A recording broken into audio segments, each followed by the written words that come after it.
नमस्कार दोस्तों, मैं doctor DN. Yadav from greater Noida. आज हम बात करेंगे स्किन की एक बीमारी जिसे सोरियासिस के नाम से जाना जाता है। आइए सबसे पहले जानें सोरियासिस होती क्या है। Psoriasis is a inflammatory condition of the skin where the cells build up and form large scales on red thick patches of the body. Psoriasis is generally a autoimmune disorder of the skin and it is mostly triggered by infections, stress and cold. आइए psoriasis के लक्षणों के बारे में चर्चा करते हैं। Psoriasis में स्किन पे थिक रेड ड्राई पैचेस बन जाते हैं और इनमें सफेद कलर के वाइट सिल्वरी स्केल्स बनते हैं जो कि पूरी बॉडी में फैल सकता है। जनरली सोरियासिस हमारे नीज पे, एल्बोज पे, ट्रंक पे और स्काल्प पे पाए जाते हैं।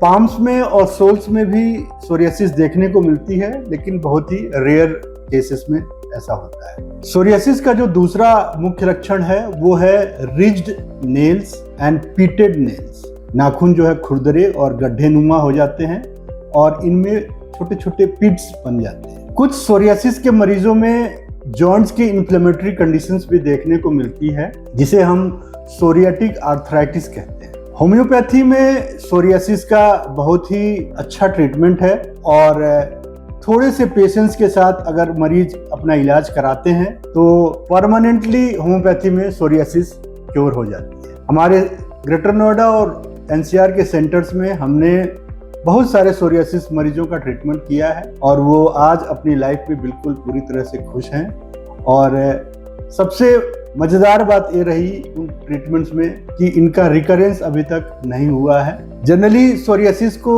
हम इनक्यूरेबल डिजीज की श्रेणी में रखते हैं क्योंकि इसका रिकरेंस बार बार होता है। इस बीमारी में रिकरेंस की टेंडेंसी बहुत ज्यादा होती है। मरीज को ऐसा लगेगा कि वो ठीक हो गया है, लेकिन महीने, 2 महीने, 4 महीने के बाद फिर से बीमारी लौट के आ जाती है और इसलिए इसका ट्रीटमेंट बहुत ही मुश्किल होता है। होम्योपैथी में बहुत सारी ऐसी दवाइयां हैं जो बहुत ही कारगर होती हैं। जनरली हमारे सेंटर्स पे जब भी हम सोरियासिस का ट्रीटमेंट स्टार्ट करते हैं तो either we start with sulphur और psorinum based on the constitution of the patients, whether he is a hot patient or a chilly patient। इसके बाद बहुत सारी ऐसी डिफरेंट रेमेडीज हैं जो फॉलो अप में यूज होती हैं, जैसे कि arsenic album, hydrocotyle, mezereum, antim crud, nitric acid, carboneum sulph, graphites, acid fluoricum, petroleum. ये कुछ ऐसी दवाइयां हैं जिनका सिम्टम्स के हिसाब से इस्तेमाल करके सोरियासिस को पूरी तरह से जड़ से समाप्त किया जा सकता है। लेकिन दोस्तों, मैं आपको सलाह दूंगा जब भी होम्योपैथी का ट्रीटमेंट लें तो किसी इंस्टीट्यूशनली क्वालिफाइड डॉक्टर से ही लें, अपने से होम्योपैथिक ट्रीटमेंट ना करें। Homeopathic medicines are generally prescribed on the basis of individual symptoms, we call that individualization, and there are very specific remedy indicated to each patient and This falls under the discretion of the homeopathic physician। Psoriasis पे जब हम चर्चा कर ही रहे हैं तो आए हम बता दें कि किन चीजों से हमें सोरियासिस में बचना चाहिए, किन चीजों का परहेज करना चाहिए। अगर आपको सोरियासिस हो गई है तो मीट और डेयरी प्रोडक्ट्स बिल्कुल अवॉइड करें। ज्यादा से ज्यादा पानी का इंटेक करें, ज्यादा से ज्यादा फ्रूट जूसेस लें, साइट्रस फ्रूट्स को आप अवॉइड करें।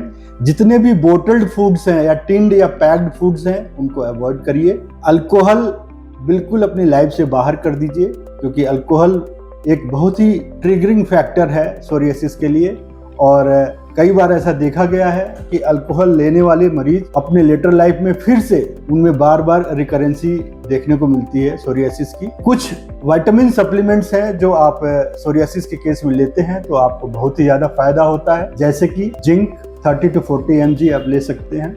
विटामिन B5, विटामिन B6 ये बहुत ही हेल्पफुल होती हैं सोरियाटिक के पेशेंट्स को और स्किन को जनरली मॉइस्ट रखने में काम आती है। तो दोस्तों, आशा करता हूं आपको ये वीडियो पसंद आया होगा सोरियासिस के बारे में और आगे भी आप हमारे चैनल को फॉलो अप करते रहेंगे ऐसी बीमारियों के बारे में, उनके ट्रीटमेंट्स की जानकारी के बारे में। सोरियासिस का ट्रीटमेंट अगर आप लेना चाहते हैं तो ग्रेटर नोएडा में हमारी क्लिनिक्स में आप विजिट कर सकते हैं और इसका ट्रीटमेंट ले सकते हैं। Wish you more health and happiness, and that is true.